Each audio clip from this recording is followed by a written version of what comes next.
প্রত্যেকটা মানুষের পকেটে এখন মোবাইল আছে। এই ভাইয়ের নুরুল ইসলাম ভাইয়ের কাছেও মোবাইল আছে না? এমনও নেতা আছে তার 4-5টা মোবাইল। এক মোবাইল খালি সিম তুলে থসে, মানুষ রিং দিবি ধরবে না, কোনোদিন ধরবে না। ওর পিয়ের কাছে ফোন দিয়ে কবি কে এমপি ধরে না, গা কোথায় ব্যস্ত আছে, কিছু না, ওটা ধরেই না, খালি কল ঢোকার জন্য থসে। কতক্ষণ? তাহলে এই মোবাইলের মধ্যে একটা মেমোরি কার্ড আছে না, এক কর, প্রত্যেকটা মোবাইলের একটা মেমোরি কার্ড নেই। তো এই মেমোরি কার্ডের ভিতরে 250 নাম্বার, 250 বক্তৃতা, 250 গান, বিভিন্ন প্রকারের নাম্বার সেভ করা যায়। তাহলে মোবাইলের বডি বড় কিন্তু মেমোরি কার্ড ছোট। তো কোরআন এবং হাদিসে যত বক্তব্য আছে, এই দুইটা কিতাবের মেমোরি কার্ড হলো কালেমা। এই জন্য আল্লাহ বলছেন, কালেমার যদি তোমরা মেনে নিতে পারো, কালেমা পড়তে পারো, কালেমা অনুযায়ী যদি জীবন গড়তে পারো, তোমরা সফল কাম। কিন্তু আমার বাংলাদেশের মানুষ কালেমা বুঝি না, কিন্তু কবুল আলহামদুলিল্লাহ বুঝি। কে ভাই আপনারা বসেন না কেন? মুরব্বী মানুষ আপনি সাদা ইয়ে দাঁড়িয়ে আছেন, দেখলে ভয় ধরে। আপনি একটা চেয়ার দেন তো না, একটা চেয়ার দেন তোরা। কখন তো আপনি সরে দেবেন সেই জন্য আমার ভয় হয় না। এটি বসলে গাউত লেগে শোনা লাগবে। কতক্ষণ টাকা? তাহলে কালেমা পড়লে যে সফল কাম, এই কালেমার তো বোঝা লাগবে। হ্যাঁ, কতক্ষণ? কিন্তু বাংলাদেশের মানুষ কবুল যেভাবে বুঝেছি, আরে কেন কালমা বুঝিনি। এই যে যত মানুষ এখানে আছে বিবাহ করার লোক, প্রত্যেকটা মানুষ বাড়ির থেকে গাড়ির চোরা, মাইক্রোর চোরা বিয়ে করবে গেছেন, চেয়ারম্যানের কাছে আমিও বুঝছি। আমার ছোটো খোলাত বসে, আর ওই যে স্ত্রী আমার হসে তার ছোটো বাপের ঘরের মধ্যে একে শাড়ি পিন্দে 2 রাকাত নামাজ পড়ে পশ্চিম দিক করে বসেছে, দাদি নানি ভাবি খালা চারিদিক বসে আছে। খোলার থেকে এখন হাজারান মজলিসে উকিল পাঠাতেছে, উকিলের সাথে আবার 3 জন করে সাক্ষী দিয়েছে, মিয়া পক্ষের বর পক্ষের। কেচক সাক্ষী, বর তো ওটি বসে আছে, বর তো যাচ্ছে না। এখন মিয়া কবুল আলহামদুলিল্লাহ বললো নাকি, এটা প্রমাণের জন্য সাথে সাক্ষী পাঠাচ্ছে। মোল্লা যা বলেছে, হাজারান মজলিসে আমার উকিল সাব্যস্ত করেছেন, তুমি আমাকে উকিল হিসেবে সাব্যস্ত করো। তখন করছে কবুল আলহামদুলিল্লাহ। তারপর বলেছে অমুকের ছেলে অমুক, এত টাকা দেনমোহর, এত নগদ, এত বাকি, চাইও মাত্র দিতে বাধ্য থাকিবে। এই অঙ্গীকারে তোমাকে শাদী করতে আসিয়াছে, তুমি তাকে স্বামিত্বে কবুল করো। কি চাপ দিচ্ছে? করো। এত বাকি, এত নগদ, চাহিবে মাত্র দিতে বাধ্য থাকবে। কি শর্ত খাটাতে? বউ চাষে কোনোদিন চালি বেদার, স্বামী চালি বেদার, তুই চালু কে? কতক্ষণ টাকা? কবুল বলেন ওই সময়। পরে আপনার এটি আছে, আবার আপনি কবুল বললেন, ওনাকে স্ত্রীকে মানে নিলেন। তারপরে আপনি বাড়িতে যা বললেন যে নাসিমা, তোমাকে তো আমি স্ত্রী বলে কবুল করে নিয়ে আসলাম, তা আমি কালকে ভগ্নিপতির বাড়িতে যাব, আমার কাপড় চোপড় ভালো করে ধুয়ে দিবে, সকালবেলা ভাত পাক করবে, আর আমি বাড়ির থেকে যাব, আমার কাপড়গুলো ইস্ত্রি করে দেবে। তখন যদি স্ত্রী বলে যে রইসুদ্দিন, তোমাকে তো আমি কবুল বলেছি, তে কাপড় ধোয়া লাগবে, কাপড় ইস্ত্রি করা লাগবে, ভাত পাক করা লাগবে তাড়াতাড়ি, আমি তো এটা করিনি। এই কথা স্বামীর মুখত কয়, অকার রাখবি? হ্যাঁ। আবার স্ত্রী যখন প্রেগনেন্ট হলো, প্যারাশুটের তেল ফুরে গেছে, পেটিকোট মেক্সি সেরে গেছে। এখন স্ত্রী বলেছে, দেখো আমার মনে হয় নর্মালি আমি প্রসব হব না, মনে হয় সিজার ছাড়া সন্তান বাড়াবে না, তো তুমি আর দেরি না করে টাকা পয়সা জুগিয়ে আমাকে না ক্লিনিকে নিয়ে চলো, আমার মনে হয় আমি আর বাঁচব না। আর প্যারাশুটের 1 বোতল তেল দাও, আর স্যান্ডেলের দল ছেড়ে গেছে দাও। তখন যদি আপনি বললেন হিনি যে না, তোমাকে কবুল বলেছি সহধর্মিণী হিসেবে, তোমাকে সিজারের টাকা দেওয়া লাগবে, আবার স্যান্ডেল দেওয়া লাগবে, প্যারাশুটের তেল দেওয়া লাগবে, এটা কোনটি বাঁচো? আমি ওটা দিয়ে আর পারবো না। তখন আপনার স্ত্রী থাকবে? আচ্ছা, এই কথা কি কোনোদিন কেউ আমরা কষি? স্ত্রী কি কষে? কেন কয়নি?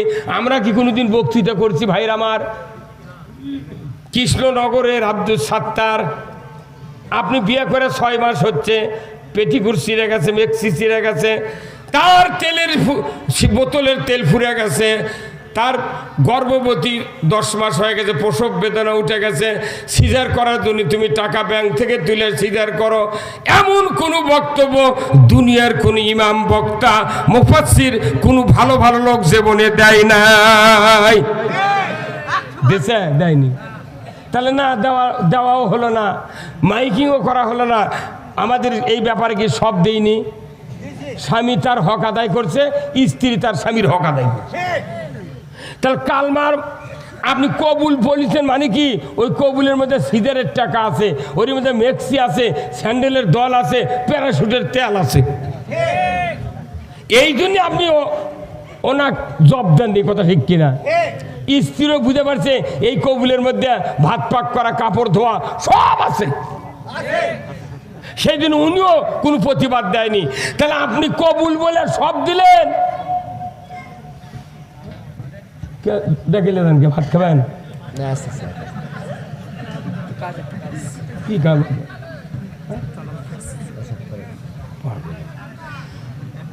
কবুল বললে যদি আপনি সব দিতে বাধ্য থাকেন, তাহলে কালেমা পড়া এটাও তো একটা কবুল।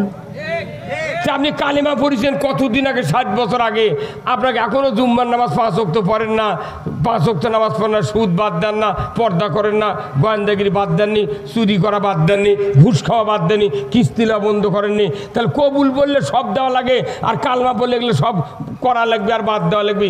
এই বক্তৃতা কতদিন দেবো আর? হ্যাঁ, একটা মূর্খ মানুষ যদি কবুল কয়, ওই মউত পর্যন্ত, ওর আগে যদি বউ মরে যায়, তাও বউয়ের কাফনের কাপড় কিনে। কার টাকা দেয়? ওই স্বামীর টাকা দেয়। আলহামদুলিল্লাহ নাহমাদুহু ওয়া নাস্তাঈনুহু ওয়া নাস্তাগফিরুহু ওয়া নু'মিনু বিহি ওয়া নাতাওয়াক্কালু আলাইহি ونعوذ بالله من شرور أنفسنا ومن سيئات أعمالنا من يهدي الله فلا مضل له ومن يضلله فلا هادي له ونشهد أن لا إله إلا الله وحده لا شريك له ونشهد أن سيدنا وحبيبنا ومولانا محمدا عبده ورسوله الذي أرسله بالحق بشيرا ونذيرا وداعيا إلى الله بإذنه وسراجا منيرا فقد قال الله تعالى في كلامه المجيد والفرقانه الحميد সবাই জবান খুলে পড়ুন আউযু বিল্লাহি মিনাশ শাইতানির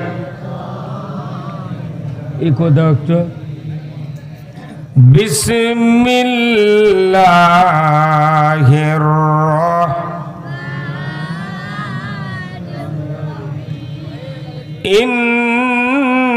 ইন্নাল্লাহা ওয়া মালাইকাতাহু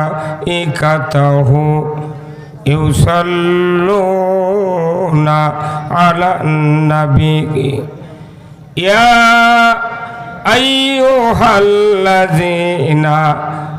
আমানু সাল্লু আলাইহি ওয়া সাল্লিমু তাসলিমা اللهم صل على محمد وعلى آل محمد كما صليت على إبراهيم وعلى آل إبراهيم إنك حميد مجيد اللهم بارك على محمد وعلى آل محمد كما باركت على إبراهيم وعلى آل إبراهيم إنك حميد مجيد اللهم آمين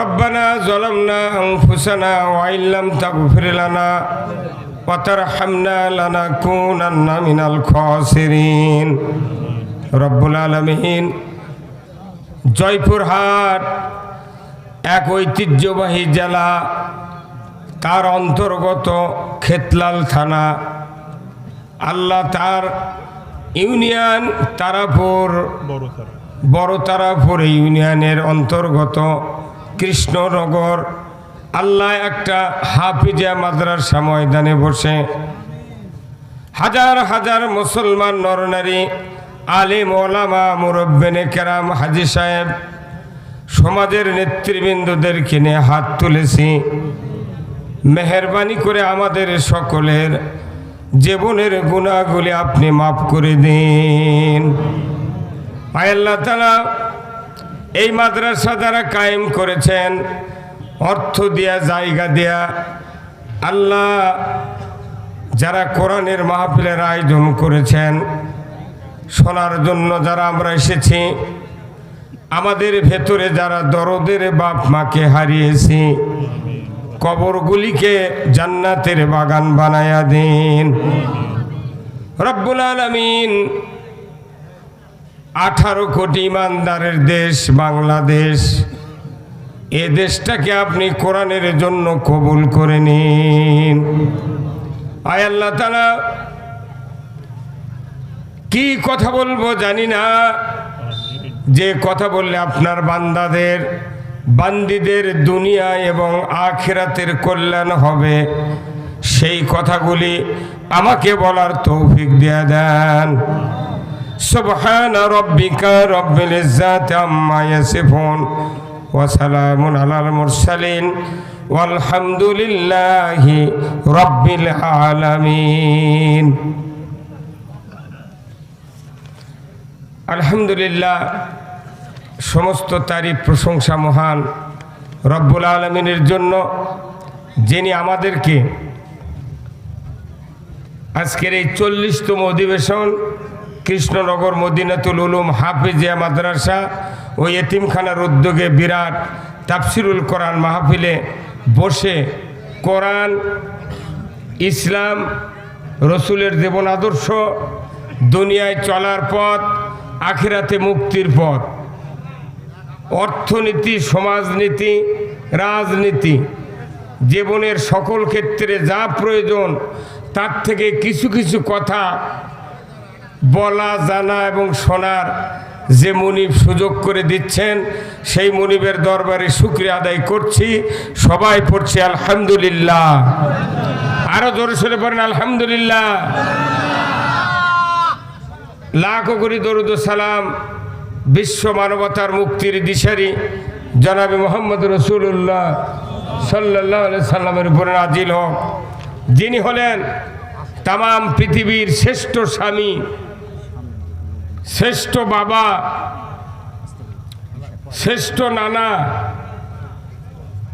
তিনি ছিলেন একজন শ্রেষ্ঠ রাজনীতিবিদ সবাই ঠিক করলেন না কেন খালি মাত্র একজন বুঝেছি আর এতগুলো টুপিওয়ালা কি বুঝছেন আপনি তিনি ছিলেন বিশ্বের সর্বশ্রেষ্ঠ রাজনীতিবিদ এই হুজুর এখন ঠিক যারা রাজনীতিবিদ হিসেবে রসুলকে মানতে পারবেন না দুনিয়ায় জীবনেও শান্তি কায়েম হবে না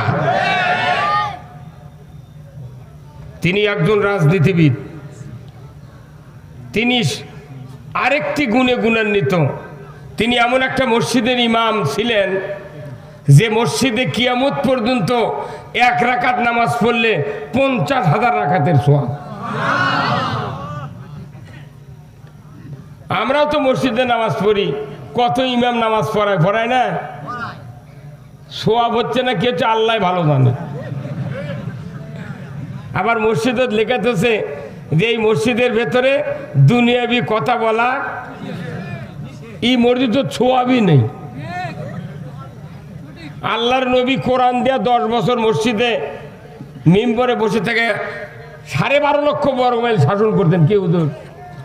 হ্যাঁ, তাহলে যে রসুল কোরআন দিয়ে শাসন করছেন, আমরা তো সেই নবীর উম্মত।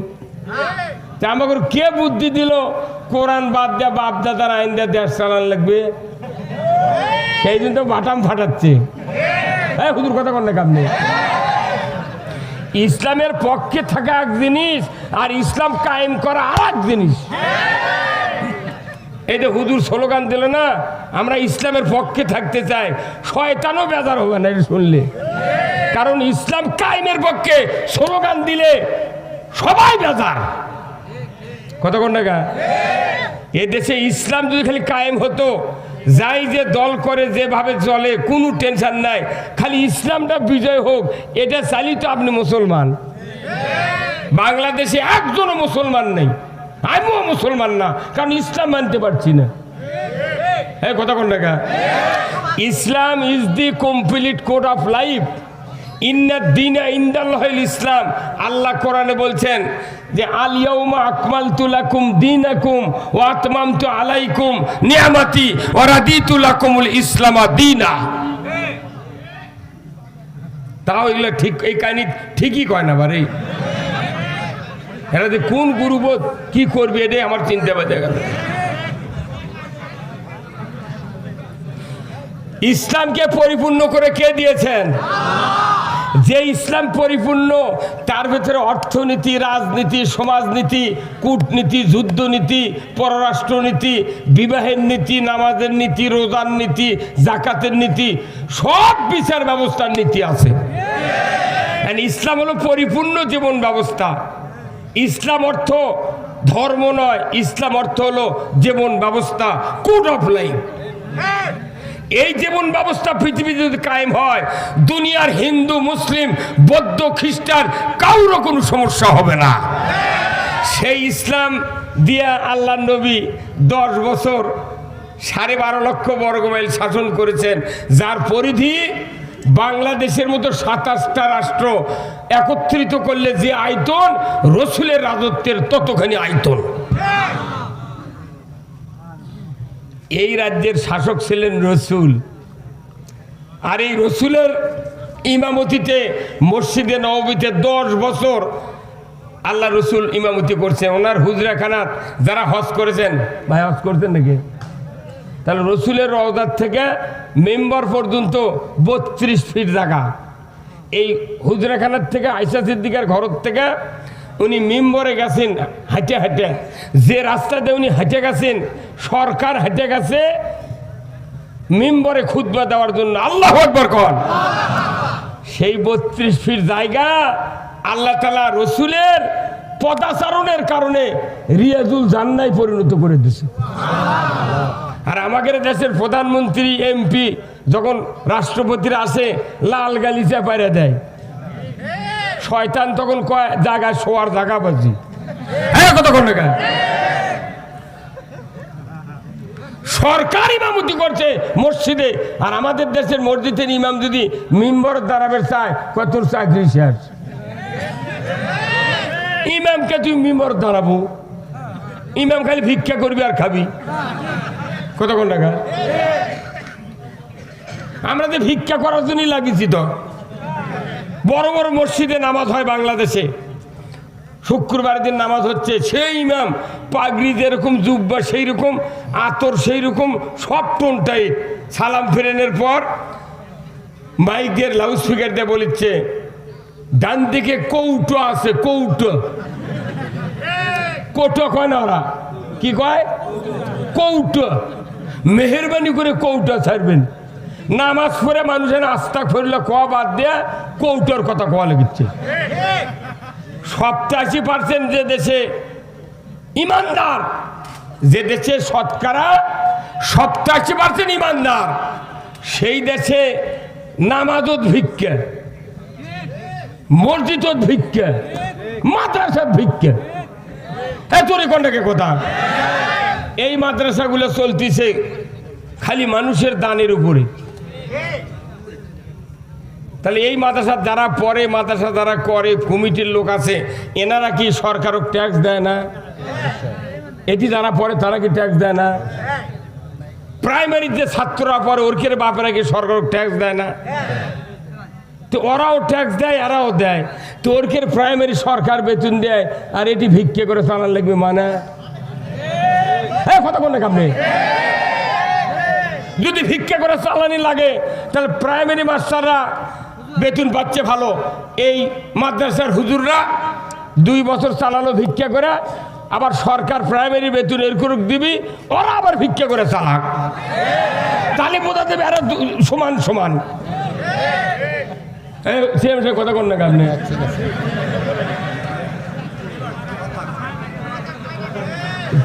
এই যে ইসলাম যে জীবন ব্যবস্থা এই সমাজে কায়েম না থাকার কারণে হুজুররা এখন ভিক্ষার ঝুলি নিয়ে আমরা ঘুরতেছি। আপনাদের কথা আল্লাহ কোরআনে বলছেন, ইন্নাল্লাযীনা আমানু ওয়া আমিলুস সালিহাতি উলাইকা হুম খায়রুল বারিয়া। ঈমান আছে, ভালো কাজ করে, এরা সৃষ্টির মধ্যে সেরা। আমরা হাফেজ হুজুর মাওলানা ছাড়া কুরবানি জব হয় না, তারাবি হয় না, জুম্মার ইমামতি হয় না, কাফন কাটা হয় না, জানাজা হয় না, কোনো বিয়ে পড়ান হয় না, সব হুজুর লাগে। এরা করছে তোরা ভিক্ষা করে খা, আর ওরা খালি বেতন লিয়ে খালি বোমাটাকে দিক। কতখানি বৈষম্য!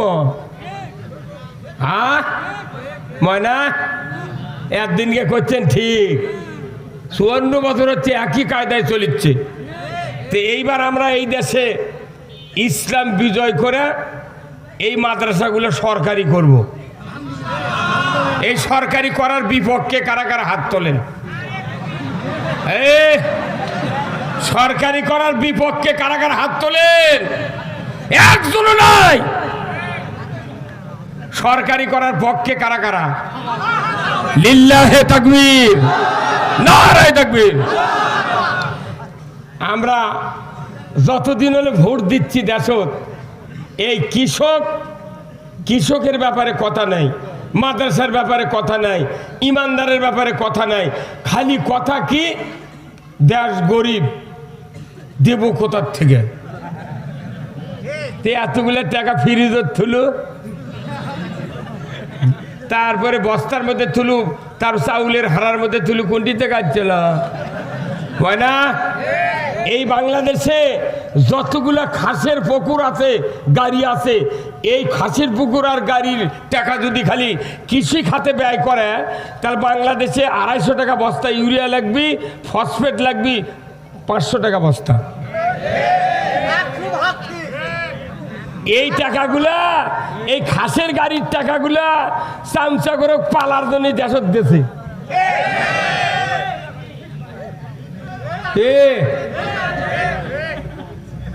ব্রিটিশ সরকার ভালো আছিল, গরিব মানুষের মাছ মারার জায়গা নেই, ধনী মানুষের পুকুর আছে, ওই খাসের জায়গা জাল খাওয়া দিয়া আত্মীয় ভাত পাক করে দিয়েছে। কথা ঠিক কিনা?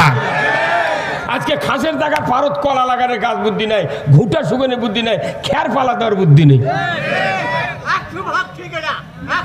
তাহলে আপনি খালি নামাজ রোজা হজ জায়গাটার মাদ্রাসার বক্তৃতা দিয়ে এই পৃথিবী ভালো হবে না। পৃথিবী ভালো করতে গেলে কোরআনের সব কথা বলতে হবে।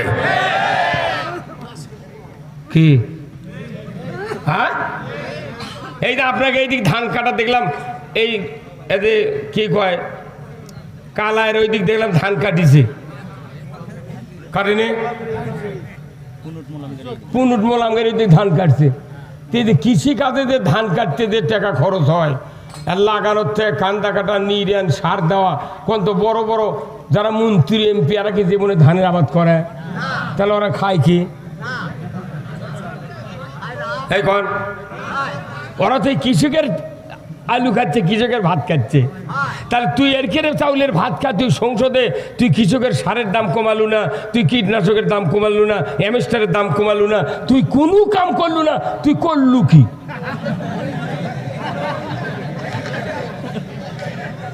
কথা কনে রে, এগুলো বক্তৃতা দিলি তখন কেউ কেউ মনে মনে করছে এগুলো তো রাজনীতি হলো। রাজনীতি ছাড়া পৃথিবীতে শান্তি কায়েম করার মরদ কেউ নাই। সবচেয়ে নীতি যেটা বড়, তার নাম হলো রাজনীতি। আর সবচেয়ে দামি নীতিকার আল্লাহর নীতি হলো সবচেয়ে দামি। যদি আল্লাহর নীতি না থাকে সেটা হবে দুর্নীতি।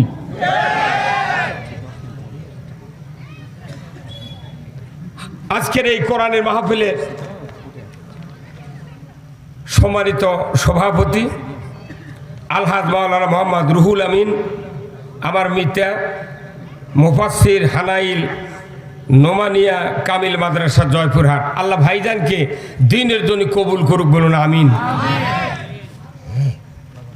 ইনি 82 সনে জন্মেছে, 81 জন্ম তারিখ ওনার, আর আমি 1976 সনে দাখিল।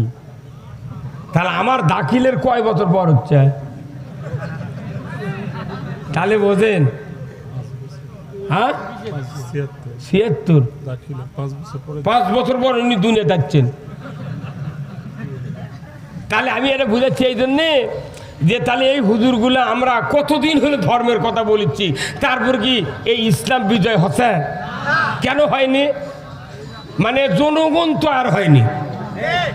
ইসলাম যদি বিজয় করেন আপনাদের জীবনের সব গুনাহ আল্লাহ মাফ করে দেবে। দরকার আল্লাহু আকবার। জীবনের গুনাহ মাফ করার মালিক কে? আল্লাহ। তো ইনি এমন একটা মাদ্রাসা, এই বগুড়া পুরো উত্তরবঙ্গের মধ্যে একটা আলিয়া মাদ্রাসার হানাইলের নাম শুনলে কামেল পাস করলে তাই 14 জগ পানি খায়। কথা বল না, সেই মাদ্রাসার মুফাসসির, আল্লাহ ওনাকে দীর্ঘ হায়াত দান করুক, বলুন আমিন।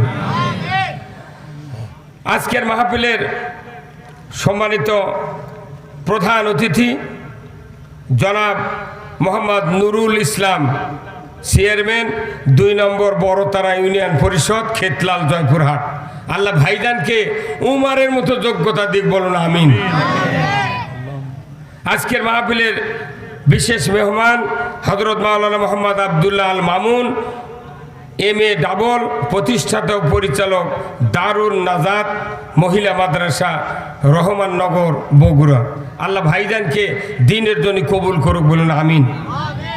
আজকের মাহফিলের সম্মানিত ওলামায়ে কেরামগণ, উপস্থিত মঞ্চে বসা সুধীবৃন্দ, সামনে বসা মুরব্বিনে কেরাম, হাজী সাহেবগণ, বিভিন্ন মসজিদের ইমাম, মুয়াজ্জিন, মুক্তাদি সহ বিভিন্ন রাজনৈতিক দলের নেতৃবৃন্দ, যুবক ভাইরা, প্রাইমারি মাদ্রাসা, হাই স্কুল, কলেজ, বিশ্ববিদ্যালয়ের শিক্ষক মহোদয়গণ, ছাত্র ভাইয়েরা, পর্দার অন্তরালে হাজারো মা বোনেরা, সাংবাদিক ভাইয়েরা, প্রশাসনিক কর্মকর্তা কর্মচারীবৃন্দ, NSI, DSB, DGFI সহ কচি কাচারা এবং আজকের এই ইন্তেজামিয়া কমিটি বর্গ সহ সর্বস্তরের ইমানদার নর এবং নারী ভাইয়েরা এবং বোনেরা, সকলের প্রতি আমার আবার সালাম।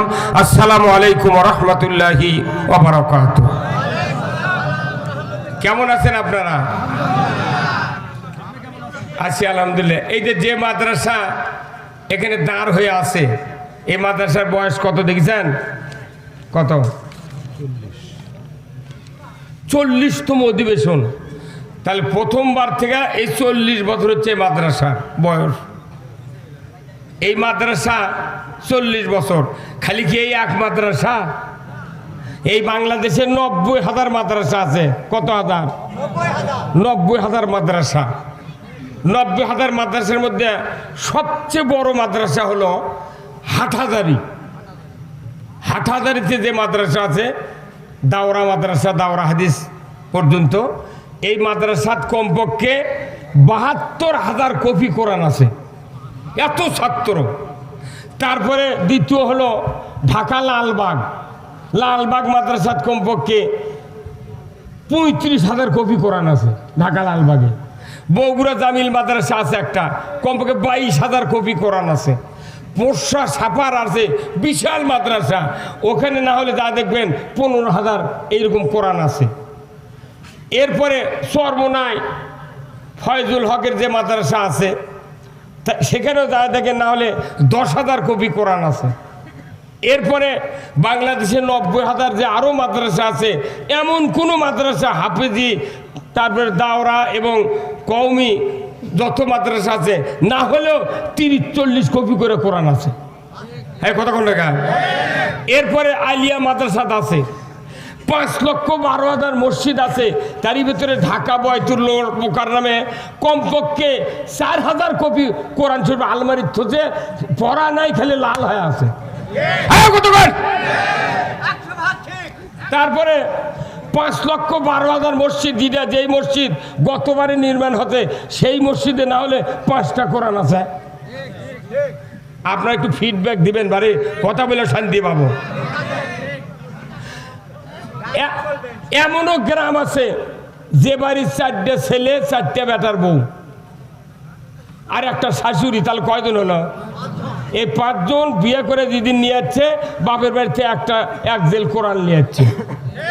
তাহলে যে বাড়ির 5টা কোরআন শরীফ, ওই গ্রামত 100টা যদি বাড়ি থাকে তাহলে 500, 68,000 গ্রাম বাংলাদেশে, তাহলে কত কোটি কোরআন, কত ঘনেরই 460টা উপজেলা, 269টা পৌরসভা, 4,500 ইউনিয়ন। একটা ইউনিয়ন বোর্ডের জীবনে কোরআন শরীফ খুঁজে পাবেন না।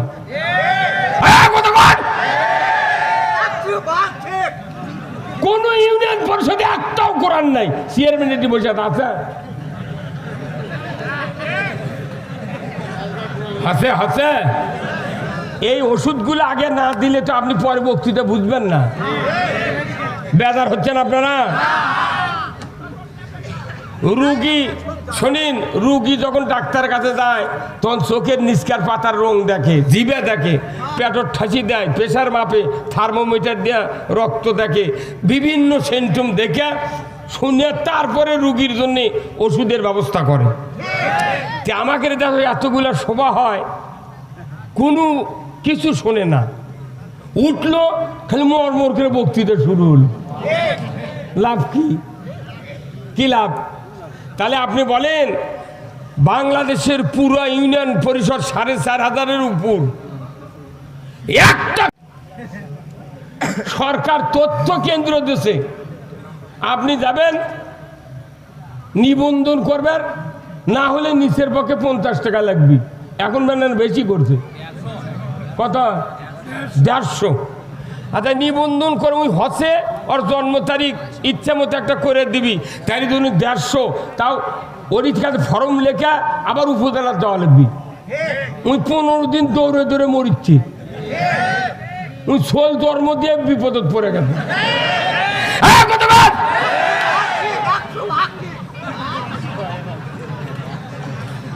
তাহলে এই কথাগুলা আমাকে দেশের এত হাজার কোটি কোটি কোরআন থাকার পরেও, আমার দেশে এত নামাজি থাকার পরেও, এত রোজাদার থাকার পরেও, এত শিক্ষিত লোক থাকার পরেও আমরা ইসলামের সুমহান জীবন ব্যবস্থা থেকে কোনো রকমের সুযোগ সুবিধা আমরা পাচ্ছি না।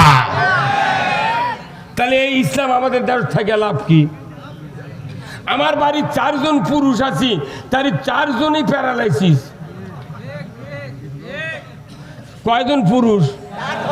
4 জন যদি প্যারালাইসিস হয়, অর্ধাঙ্গ, ডান পাও ডান হাত চলে গেছে, এই 4 বলদ থেকে লাভ আছে?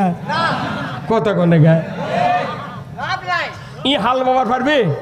ই মিশিগঞ্জ হ্যান্ডেল মারে পারবে? তাহলে ই থাকার থেকে না থাকাই ভালো। তা আমাকে পুরো বাংলাদেশের যে অবস্থা, আমাকে বাঁচার থেকে মরাই ভালো। তাহলে এই মরার থেকে বাঁচার একটা উপায় আছে তো। কোন মরা? এই জান কবজের মরা নয়, আমরা এখন মরা অবস্থায় আছি। এই মরা মানুষক জীবিত করার জন্য আজ থেকে 1,500 বছর আগে আল্লাহ রসুলের উপর কোরআন নাজিল করেছেন কে? এই মরা জাতি জীবিত করার ঔষধ কোরআনে আছে, কিন্তু এই ঔষধগুলা কোরআনই থেকে পৌঁছে গেল। নেতৃস্থানীয় লোক যারা আছে তারাই কোরআন পড়ে না, মেম্বার পড়ে না, চেয়ারম্যান পড়ে না, কোনো নেতা পড়ে না, এমপি পড়ে না, মন্ত্রী পড়ে না, যারা দেশ চালায় তারাই কোরআন পড়ে না। অথচ মুন্সি করে এ মুয়াজ্জিন রাখিছে, এটি আদান দেশে বুড়া মানুষ 25 বছর হলে এই গ্রামত মুয়াজ্জিনি করছে, ওরই আজান শুনে গায়ের 10-12 জন মানুষ জুম্মাত আসে, কিন্তু ওর বেটারা একটাও আসে না। তার মানে কি? আজান দিলে নামাজ কায়েম হবে না। কি করলে হবে? কোরআন বলা লাগবে। কথা কোন না? বক্তৃতা দিলে জানা বন্ধ হবে না, কোরআন কি বলে সেটা করা লাগবে। বক্তৃতা দিলে চুরি বন্ধ হবে না, কোরআন কি বলে সেটা করা লাগবে। বক্তৃতা দিলে আপনার ঘুষ বন্ধ হবে না, কোরআন কি বলে সেটা করা লাগবে। কতক্ষণ আপনি যে বিয়ে করেন কি দিয়ে কোন বিয়ে করি? কোরআন দিয়ে। কোন বিয়ে করেন কি দিয়ে? কুরবানি করেন কি দিয়ে? রোজা করেন কি দিয়ে? শুক্রবারে নামাজ পড়েন কি দিয়ে? খাতনা করেন কি দিয়ে? মুঠি তো কোরআন দিয়ে করি, তো দেশটা কোরআন দিয়ে চালালে তোর ক্ষতি কি? ও তাহলে বোঝা যাচ্ছে তুমি এগুলো মানতে রাজি আছো, কিন্তু ইসলাম মানতে রাজি নও। যারা ইসলামের বিরোধিতা করে এরা মুনাফিক। এই বাংলাদেশে কোরআন বিজয় হোক, কারা কারা চান হাত তুলে আল্লাহকে দেখান। লিল্লাহে তাকবীর, নারায়ে তাকবীর। আল কোরআনের আলো। আবার ঘরে ঘরে এই না বসেন, বসেন। আল কোরআনের আলো কোন ঘরত করবেন না, কোরআনের আলো জ্বালালিবি সংসদে। এই যে কয়েক হাজার কোটি কোরআন আছে বাড়ি বাড়ি, মসজিদে, মাদ্রাসায়, এত কোরআন লাগবে না। একটা কোরআন আল্লাহর বান্দারা যদি সংসদে নিয়ে যেতে পারেন, বাংলাদেশ শান্তির আকড়া হয়ে যাবে। এই জন্য কোরআন জ্বালাতে হবে কোথায়? সংসদে। মানে আসল জায়গাত কোরআন না থুয়া কোরআন থেকে ঘরের মধ্যে ভারু লাভ হবে না।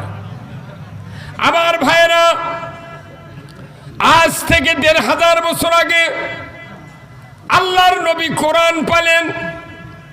কোরআনের ভিতরে আল্লাহ তাআলা নবীজিকে দাওয়াত দেওয়ার জন্য আয়াত নাযিল করে দিলেন। আল্লাহ বলে দিলেন, রাসূল দাওয়াত দাও, ইয়া আইয়ুহান নাস কুলু লা ইলাহা ইল্লাল্লাহ তুফলিহুন। হে মানুষ সকল, তোমরা যদি মুক্তি পেতে চাও, নাজাত পেতে চাও, সমস্যার থেকে বাঁচতে চাও, তাহলে তোমরা কালেমা পড়ে নাও, লা ইলাহা ইল্লাল্লাহু মুহাম্মাদুর রাসূলুল্লাহ। এই কালেমাই হলো মূল মন্ত্র। প্রত্যেকটা মানুষের পকেটে এখন মোবাইল আছে। এই ভাইয়ের নুরুল ইসলাম ভাইয়ের কাছেও মোবাইল আছে না? এমনও নেতা আছে তার ৪-৫টা মোবাইল। এক মোবাইল খালি সিম তুলে থসে, মানুষ রিং দিবি, ধরবে না, কোনোদিন ধরবে না। ওর পিয়ের কাছে ফোন দিয়ে কবি কে এমপি ধরে না, গা কোথায় ব্যস্ত আছে, কিছু নয়, ওটা ধরেই না, খালি কল ঢোকার জন্য থসে। কতক্ষণ? তাহলে এই মোবাইলের মধ্যে একটা মেমোরি কার্ড আছে না, এক কর, প্রত্যেকটা মোবাইলের একটা মেমোরি কার্ড নাই। তো এই মেমোরি কার্ডের ভিতরে ২৫০ নাম্বার, ২৫০ বক্তৃতা, ২৫০ গান, বিভিন্ন প্রকারের নাম্বার সেভ করা যায়। তাহলে মোবাইলের বডি বড়, কিন্তু মেমোরি কার্ড ছোট। তো কোরআন এবং হাদিসে যত বক্তব্য আছে, এই দুইটা কিতাবের মেমোরি কার্ড হলো কালেমা। এই জন্য আল্লাহ বলছেন, কালেমার যদি তোমরা মেনে নিতে পারো, কালেমা পড়তে পারো, কালেমা অনুযায়ী যদি জীবন গড়তে পারো, তোমরা সফল কাম। কিন্তু আমার বাংলাদেশের মানুষ কালেমা বুঝি না, কিন্তু কবুল আলহামদুলিল্লাহ বুঝি। কে ভাই আপনারা বসেন না কেন? মুরব্বী মানুষ, আপনি সাদা ইয়ে দাঁড়িয়ে আছেন, দেখলে ভয় ধরে। আপনি একটা চেয়ার দেন তো, না একটা চেয়ার দেন তারা। কখন তো আপনি সরে দেবেন, সেই জন্য আমার ভয় হয় না। এটি বসলে গাউত লেগে শোনা লাগবে। কতক্ষণ টাকা? তাহলে কালেমা পড়লে যে সফল কাম, এই কালেমার তো বোঝা লাগবে। হ্যাঁ, কতক্ষণ? কিন্তু বাংলাদেশের মানুষ কবুল যেভাবে বুঝেছি, এর কেন কালমা বুঝিনি। এই যে যত মানুষ এখানে আছে বিবাহ করার লোক, প্রত্যেকটা মানুষ বাড়ির থেকে গাড়ির চড়া, মাইক্রোর চড়া বিয়ে করবে গেছেন। চেয়ারম্যানের কাছে আমিও বুঝছি। আমার তো খোলাত বসে, আর ওই যে স্ত্রী আমার হসে, তার তো বাপের ঘরের মধ্যে একে শাড়ি পিনতে 2 রাকাত নামাজ পড়ে পশ্চিম দিক করে বসেছে। দাদি, নানি, ভাবি, খালা চারিদিক বসে আছে। খোলার থেকে এখন হাজারান বদলিছে, উকিল পাঠাতেছে। উকিলের সাথে আবার 3 জন করে সাক্ষী দিয়েছে, মিয়া পক্ষের বর পক্ষের। কেচক সাক্ষী, বর তো ওটি বসে আছে, বর তো যাচ্ছে না। এখন মিয়া কবুল আলহামদুলিল্লাহ বললো নাকি, এটা প্রমাণের জন্য সাথে সাক্ষী পাঠাচ্ছে। মোল্লা যা বলেছে হাজেরান মজলিসে আমাকে উকিল সাব্যস্ত করেছেন, তুমি আমাকে উকিল হিসেবে সাব্যস্ত করো। তখন করছে কবুল আলহামদুলিল্লাহ। তারপর বলেছে অমুকের ছেলে অমুক, এত টাকা দেনমোহর, এত নগদ, এত বাকি, চাইও মাত্র দিতে বাধ্য থাকবে। এই অঙ্গীকারে তোমাকে শাদী করতে আসিয়াছে, তুমি তাকে স্বামিত্বে কবুল করো। কি চাপ দিচ্ছে? করো। এত বাকি, এত নগদ, চাহিদা মাত্র দিতে বাধ্য থাকবে। কি শর্ত খাটাতে?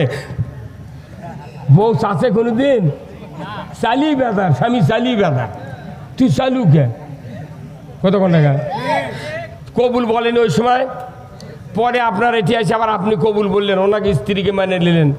তারপরে আপনি বাড়ির যা বললেন যে নাসিমা তোমাকে তো আমি স্ত্রী বলে কবুল করে নিয়ে আসলাম, তা আমি কালকে ভগ্নিপতির বাড়ির যাব, আমার কাপড় চোপড় ভালো করে ধুয়ে দিবে, সকালবেলা ভাত পাক করবে, আর আমি বাড়ির থেকে যাব, আমার কাপড়গুলো ইস্ত্রি করে দিবে। তখন যদি স্ত্রী বলে যে রইসুদ্দিন তোমাকে তো আমি কবুল বলেছি, তে কাপড় ধোয়া লাগবে, কাপড় ইস্ত্রি করা লাগবে, ভাত পাক করা লাগবে তাড়াতাড়ি, আমি তো এটা কইনি। এই কথা স্বামীর মুখত কয়, অকার রাখবি? হ্যাঁ। আবার স্ত্রী যখন প্রেগনেন্ট হলো, প্যারাশুটের তেল ফুরে গেছে, পেটিকোট মেক্সি সেরে গেছে, এখন স্ত্রী বলেছে দেখো আমার মনে হয় নর্মালি আমি প্রসব হব না, মনে হয় সিজার ছাড়া সন্তান বাড়াবে না, তো তুমি আর দেরি না করে টাকা পয়সা জুগিয়া আমাকে না ক্লিনিক নিয়ে চলো, আমার মনে আমি আর বাঁচব না। আর প্যারাশুটের এক বোতল তেল দাও, আর স্যান্ডেলের দল ছেড়ে গেছে দাও। তখন যদি আপনি বললেন হিনি যে না তোমাকে কবুল বলেছি সহধর্মিণী হিসেবে, তোমাকে সিজারের টাকা দেওয়া লাগবে, আবার স্যান্ডেল দেওয়া লাগবে, প্যারাশুটের তেল দেওয়া লাগবে, এটা কোনটি পাচ্ছ? আমি ওটা দিয়ে আর পারবো না। তখন আপনার স্ত্রী থাকবে? আচ্ছা এই কথা কি কোনোদিন কেউ আমরা কষি? স্ত্রী কি কষে? কেন কয়নি? আমরা কি কোনোদিন বক্তৃতা করছি? ভাইর আমার, কৃষ্ণনগরের আব্দুল সাত্তার, আপনি বিয়ে করে 6 মাস হচ্ছে, পেটিকুট ছিঁড়ে গেছে, মেক্সি ছিঁড়ে গেছে, তার তেলের বোতলের তেল ফুরে গেছে, তার গর্ভবতী 10 মাস হয়ে গেছে, প্রসব বেদনা উঠে গেছে, সিজার করার জন্য তুমি টাকা ব্যাংক থেকে তুলে সিজার করো, এমন কোনো বক্তব্য দুনিয়ার কোনো ইমাম বক্তা মুফাসসির কোনো ভালো ভালো লোক জীবনে দেয় নাই। দেশে দেয়নি, তাহলে না দেওয়াও হলো না, মাইকিংও করা হলো না। আমাদের এই ব্যাপারে কি সব দেয়নি? স্বামী তার হক আদায় করছে, স্ত্রী তার স্বামীর হক আদায় করছে। তাহলে কালমার আপনি কবুল বলেছেন মানে কি? ওই কবুলের মধ্যে সিজারের টাকা আছে, ওর মধ্যে মেক্সি আছে, স্যান্ডেলের দল আছে, প্যারাশুটের তেল আছে। এই জন্য আপনি ওনার জব দেননি, কথা ঠিক কিনা? স্ত্রীও বুঝে পারছে এই কবুলের মধ্যে ভাত পাক করা, কাপড় ধোয়া সব আছে, সেই জন্য উনিও কোনো প্রতিবাদ দেয়নি। তাহলে আপনি কবুল বলে সব দিলেন, দেখিলেন কে ভাত খাবেন? কি কাজ?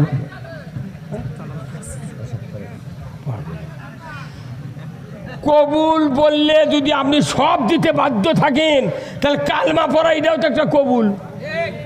আপনি কালেমা পড়েছেন কতদিন আগে, 60 বছর আগে, আপনাকে এখনো জুম্মার নামাজ 5 ওয়াক্ত পড়েন না, 5 ওয়াক্ত নামাজ পড়েন না, সুদ বাদ দেন না, পর্দা করেন না, গোয়েন্দাগিরি বাদ দেননি, চুরি করা বাদ দেননি, ঘুষ খাওয়া বাদ দেননি, কিস্তিলা বন্ধ করেননি, তাহলে কবুল বললে সব দেওয়া লাগে, আর কালেমা পড়লে এগুলো সব করা লাগবে আর বাদ দেওয়া লাগবে। এই বক্তৃতা কতদিন দেবো আর? হ্যাঁ একটা মূর্খ মানুষ যদি কবুল কয়, ওই মউত পর্যন্ত ওর আগে যদি বউ মরে যায়, তা বউয়ের কাফনের কাপড় কিনে, কার টাকা দেয়? ওই স্বামীর টাকা দেয়। আমার ভাইয়েরা, আল্লাহ রাব্বুল আলামিন কোরআনুল কারিমে বলছেন, আল্লাযীনা ইম্মাক্কান্নাহুম ফিল আরদ আকামুস সালাতা ওয়া আতাউজ যাকাতা ওয়া আমারু বিল মারুফ ওয়া নাহু আনিল মুনকার ওয়া লিল্লাহি আকিবাতুল উমুর। সূরা আল হজ 41 নম্বর আয়াত। আল্লাহ তাআলা বলেছেন, যদি মুসলমান তোমরা কোনো ভূখণ্ডের শাসনভার হাতে পাও, প্রধানমন্ত্রী হও, তুমি যদি রাষ্ট্রপতি হও, সরকার হও, প্রেসিডেন্ট হও, ক্ষমতা যদি পাও, আমার আল্লাহ বলেছেন তুমি 4টা আইন চালু করবে। কয় আইন? 1 নাম্বার নামাজ কায়েম করবে, জোরে করে আল্লাহু আকবার। 2 নাম্বার যাকাত আদায় করবে। 3 নাম্বার ন্যায়ের আদেশ করবে। 4র্থ নাম্বার অন্যায়ের বারণ করবে। এই 4টা আইন যদি পৃথিবীর জমিনে কেউ কায়েম করে, আমার আল্লাহ বলেছেন ওয়ালিল্লাহি আকিবাতুল উমুর, আমার পক্ষ থেকে বড় ধরনের একটা আদেশ তোমাদেরকে দিয়ে দিলাম। সরকারের উপর আদেশ কার? আল্লাহ দিচ্ছে সরকারক আদেশ, তোর নামাজ কায়েম করা লাগবি, যাকাত আদায় করা লাগবি, অন্যায় বন্ধ করা লাগবি, ন্যায় চালু করা লাগবি। আল্লাহ দিচ্ছে সরকারক দায়িত্ব। সেই দায়িত্ব এখন আমরা হুজুরা ঘাড়ত পারিয়ে নিয়ে 60 বছর বক্তৃতার পর 61 বছরের যে আমাকে ফাঁসিতে মেরে ফেল দিচ্ছে। কথা কন না? হাই রে পাগললে, এই দেশে যাকাত যদি 5 বছর আদায় করা হয়, একটা ভিক্ষা চাওয়ার লোক থাকবে না। এই দেশে যদি অন্যায় বন্ধ করা হয়, বাংলাদেশে একটা অন্যায় থাকবে না। এদেশে সরকার বলে আগে হাফেজ হতে হবে, তারপরে অনার্স পাস করবে, তোমাকে প্রাইমারি চাকরি দেবো, বিএ পাস করলে হাই স্কুলে দেবো, এমএ পাস করলে হাই স্কুলের হেডমাস্টার বানাবো, এমএসসি বিএসসি, তুমি যদি অনার্স পাস করে আবার মাস্টার ডিগ্রি ডক্টরেট করো, কলেজের প্রফেসর বানাবো, কিন্তু তোমাকে শিখতে হবে আগে কোরআন জ্ঞান। তাহলে এগুলা মাদ্রাসা হুজুরা দরজাত খিল দিয়া লাঠি দিয়া ভেতরে না কোরআন পড়ান লাগলো হয়নি। তাছাড়া মানুষ করলে হুজুর কপাট খোলো, আমার বেটা হাফেজ না হলে মাদ্রাসা প্রাইমারি চাকরি পাবে না। কি হুজুর? কিন্তু এখন মাদ্রাসাত পড়ছে এই যে সুন্দর কয়জন পাগড়ি দেওয়া হলো? 3 জন। এই যে চেয়ারম্যান সাহেব থাকলে, আমি থাকলাম, ভাই থাকলেন, আপনারা অনেক লোক থাকলেন, এই 3টে ছেলের যখন পাগড়ি দিলাম, অবশ্যই আপনাকে মনে মনে হচ্ছে আল্লাহ ইনকে একটা সোল যদি আমার ঘরত হইল হয়নি, মনে মনে না আফসোস হয়নি? হ্যাঁ, তাহলে কত আবেগ নিয়ে আমরা পাগড়ি দিলাম, আমরা সবাই বান্ধে দিলাম। এই ছাত্র মিশর আল আজহার বিশ্ববিদ্যালয়তে ডক্টরেট করে আসলো, মদিনা ভার্সিটি থেকে আসলো, কুষ্টিয়া বিশ্ববিদ্যালয় থেকে আসলো। আসার পরে যে কোরআন মুখস্থ করে পাগড়ি দেওয়া হলো, ওই কোরআনের সঠিক কথা যখন বলবি, তখন আমরাই ধরে নিয়ে যাও দিলত তুলব। যারাই পাগড়ি দিল তারাই দিলত তুলি। তুই তো কবু কে, তুই খেলে মুখস্থি করে থাকবি। কথা কনে বোঝে না কথা। আমি আজ থেকে 40 বছর আগে আমরা পড়েছি প্রাইমারি যে শিক্ষা জাতির মেরুদণ্ড। এখন কোন শিক্ষা জাতির মেরুদণ্ড নাই, এখন শিক্ষা জাতির মৃত্যুদণ্ড। যাই বেশি লেখাপড়া শিখবি তাকে ধরে লেখা মৃত্যুদণ্ড দিবি। আর আমার ছেলে 3টা মধ্যে 2টা নওগাঁ পড়ছিল, একটা হাফেজ আর আরেকটা 2 জন পাশাপাশি পড়তেছিল। তা আমি বলছিলাম বাবা তোমরা তো নওগাঁ থাকো, দেশের যে পরিস্থিতি অনবরত রাস্তায় তো পুলিশ সার্চ করে, আমার ছেলে 2টা বাতার টুপি দেওয়া থাকে, পাঞ্জাবি গাও দেওয়া থাকে, কখন কি ধরবি আমি তো বিভিন্ন জায়গায় থাকি, খবর পাচ্ছি না। তাই আমি আমাকে বলছি আব্বা কী করবো? তখন আমি বললাম যে বাবা দরকার হলে সিগারেটের খাইলে ঠোল পকেটে থুবু, আর গ্যাস ছাড়া গ্যাস লাইট থুবু। যদি পুলিশ সার্চ করবার লাগে, যদি তোর পকেটে সিগারেটের প্যাকেট আর গ্যাস লাইট পায়, তাহলে কবি এটা গুড বয়। কি বয়? এটা গুড বয়। আর যার কেড়ে পাবে না ই হলো ব্যাড বয়। কি দেন যে দেশে 87% মুসলমান ইমানদারের দাবিদার, সেই দেশে ব্রিটিশের আইন দিয়ে দেশ চলিচ্ছে, মানুষের মাথায় খারাপ নেই।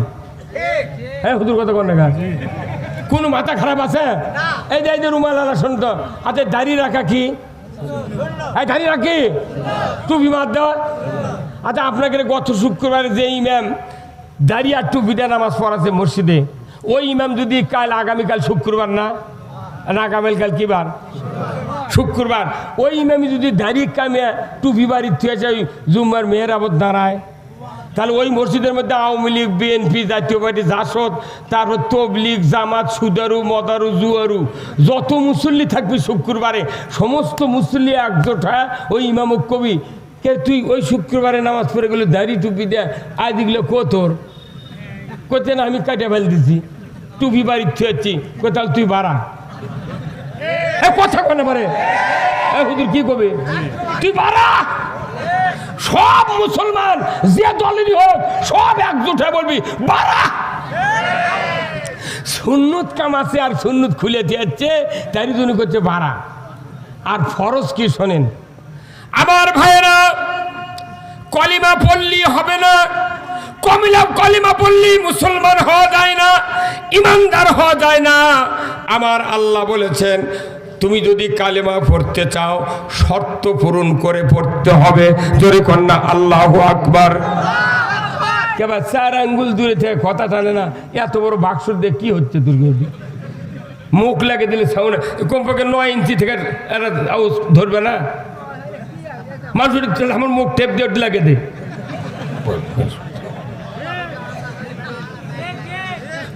ভাইরা আমার দিলের কান্না শুনুন, আমার কথাগুলি বুঝতে পারবেন। বাড়িতে গিয়ে যখন বালিশে কাল্লা দেবেন যুক্তিবাদী বলে গেল কি, আমি আপনাদেরকে বলতে চাই কালেমা পড়ে মুসলমান হওয়া যায়, ইমান আনা যায়, কিন্তু আল্লাহ বলেছেন খবরদার একটা শর্ত পূরণ না করা পর্যন্ত ইমান আনা কোনো প্রয়োজন নাই। কয়টা শর্ত? একটা শর্ত যারা পূরণ করতে পারবা তারা তোমরা ঈমান আনো। আল্লাহ রসুলের সাহাবী যারা ছিলেন তারা একটা শর্ত পূরণ করে আল্লাহর কালেমা তেলাওয়াত করেছিলেন, রসুলের উপর ঈমান এনেছিলেন। মূসা আলাইহিস সালামের লোকেরা একটা শর্ত পূরণ করে কালেমা পড়েছিলেন। নমরুদের সময়ে ইব্রাহিম আলাইহিস সালামের লোকেরা একটা শর্ত পূরণ করে ঈমান এনেছিলেন। আমি আপনাদেরকে বলতে চাই ওই শর্ত পূরণ না করা পর্যন্ত আল্লাহ তাআলা বলেছেন খবরদার তোমরা কালেমা পড়তে পারবে না। কামেল মাদ্রাসার মুফাসসির বসে আছে, যদি ভুল হয় এখন লাউড স্পিকারটা নিয়ে নিবি। কোরআন শরীফ তো সগলি পড়ে, কিন্তু ওর মধ্যে ঢুকিছে কি কথা কন না গা। ভাইরা আমার, ঢাকা শহর অনেকেই নাম শুনেছেন, ঢাকা শহর অনেকেই নাম শুনেছেন, বগুড়া শুনেছেন, জয়পুরহাট শুনেছেন। জয়পুরহাট জেলার যারা গেছেন পাঁচ মাথার কথা বললেই সাথে সাথে আপনি পাঁচ মাথা চোখের সামনে ভাইচা ওঠে। যদি বলা হয় বাটার মোড়, কলজের মধ্যে হয় ওটা তো বাটার মোড়। আবার যদি বলা হয় মঙ্গলবারের রাস্তা কোনটা, তাও তো মনে হয়ে যায় আপনি ঘুরিছেন ভেতরে, সেই জন্য জায়গাগুলো চিনতে পেরেছেন। কিন্তু যদি জয়পুরহাটের মানুষ ঢাকার যদি যায় এরকম গলি গলি যদি ঘুরতে না পারেন, শুধু নাম বললে বলবেন ওটা ঢাকা রাজধানী। যদি আপনাকে নিয়ে যা ছেড়ে দেওয়া হয় কোন রাস্তা দিয়ে কোন দিক যাবেন কোনো নির্দেশ নাই। সবখানে বিল্ডিং একই তালা, কোন রাস্তাতে ঢুকলেন কোন দিক দিয়ে গেলেন আপনি হেরে যাবেন। আমাকে কোরআন শরীফ পড়িচ্ছি খালি ওই না ঢুকিয়ে পড়া লাগে তাই। আমার ভাইরা, কোরআনুল কারিমে আল্লাহ বলছেন ফামাই ইয়াকফুর বিত্তাগুত ওয়া ইউমিন বিল্লাহ। আগে তাগুতকে অস্বীকার করো, তারপরে ঈমান আনো। তাগুত পকেটের ভেতর, কলজার ভেতর, মাথার ভেতর, চিন্তার ভেতর, কাজের ভেতর তাগুরকে লালন করতেছি। আর মসজিদ আল্লাহু আকবার মানে জিবরাইল সাজিছে। 26 বছর আল্লাহর নবীর সাহাবী যিনি হচ্ছিলেন উমর ফারুক, 26 বছর পর্যন্ত কাফের ছিল। 26 বছর পর্যন্ত, 26 বছর পর তাগুত অস্বীকার করে নবীর হাতে কালমা পড়ছে। সেই দিন থেকে আল্লাহ রসুল 10 বছর মসজিদে নববীতে কোরআনের বক্তৃতা শুনছেন। 10 বছরের বক্তৃতার পর রসুল দুনিয়াতে বিদায় হয়েছেন। আবু বকর সিদ্দিক প্রধানমন্ত্রী আছেন, উনি ওফাতের পর হযরত উমর আমিরুল মোমিনিন হয়েছেন। নবী জীবদ্দশায় বলছেন যে লা বাদা নাবিয়া, আমার পরে কোনো নবী আসবে না। যদি নবুয়ত দেওয়া হতো, আল্লাহ যদি কাউকে নবুয়ত দিতেন উমর ফারুককে নবুয়ত দিতেন। আল্লাহু আকবার। তার ইমানের কত শক্তি ছিল। 40 দিন রাস্তা দিয়ে হেঁটে যায়, একদিন গেছে হেঁটে, 40 দিন শয়তান ওই রাস্তা যায়নি। আর আমাকে দেশের নেতারা রাস্তা দিয়ে গেলে শয়তান উঠি ভিজলে বেড়ার সয় উঠবো না, তুই কুমিন দে বুঝা। হ্যাঁ কতক্ষণ? তাহলে আগে তাগুতকে অস্বীকার করা লাগবে। এখন তাগুত কি? আল্লাহ রাব্বুল আলামিন তাগুতের ব্যাপারে অনেক কথা বলেছেন কোরআনুল কারিমে। তাগুত শব্দের অর্থ হলো আল্লাহকে আইনদাতা, বিধানদাতা, রিজিকদাতা হিসাবে আল্লাহর যে বিধান আছে এই বিধান না মানে নিজেরাই বিধান তৈরি করে সমাজ চালায়, দেশ চালায়, মানুষকে শাসন করে, এই শক্তিগুলো হলো তাগুত। তাগুতি শক্তি ছিল ফেরাউন, তাগুতি শক্তি ছিল নমরুদ, তাগুতি শক্তি ছিল আবু জাহেল। পৃথিবীর বড় বড় রাজত্ব যারা চালিয়েছিল তারা ছিল রাজা, তারা ছিল হলো আপনার তাগুত। এই তাগুত শক্তি পৃথিবীর জমিনে যত জায়গায় কায়েম ছিল তত জায়গায় আল্লাহ নবী রাসূল প্রেরণ করেছেন শুধু তাগুতকে অস্বীকার করার জন্য। কিন্তু আমরা বাংলাদেশে 87% ইমানদার, কিন্তু তাগুতকে আমরা বাদ দিবে আর পারিনি। কালমা পরে জিকির করে মানে কোল বালু সাজা ফেলে দিচ্ছি। বাপরে কি করারি, হাই হুই আহু, খালি জিকিরের ঠেলা না। আগে তাগুতকে অস্বীকার করতে হবে, তবে আমি ইমান আনবো। তোরে বলো ঠিক কিনা? আমাদের দেশে স্বাধীনের পর থেকে কোন হিন্দু প্রধানমন্ত্রী হচ্ছে? সব মুসলমানের দাবিদার, কিন্তু নামাজ কায়েম, জাকাত চালু, সুদ বন্ধ করছে, কিছুই হয়নি। খালি নামে মুসলমান, কাম হলো ব্রিটিশ। কথা কোন না? নামে মুসলমান, কামে ব্রিটিশ তাগুত। তাহলে আপনি এইভাবে যা কবরের মধ্যে কি করবেন? কবরের ভেতর যে কয়টা প্রশ্ন হবে সব রাজনৈতিক প্রশ্ন। মান রব্বুকা, তোমার রব কে ছিল? আমরা আলমে আরোয় বলে এসেছি কলু বালা আলাস্তু বিরাব্বিকুম, হে বান্দা, হে রুহগুলি বলো তো তোমাদের রবকে। আমি কি তোমাদের রব নই? আল্লাহ জিজ্ঞাসা করছেন আলাস্তু বিরাব্বিকুম।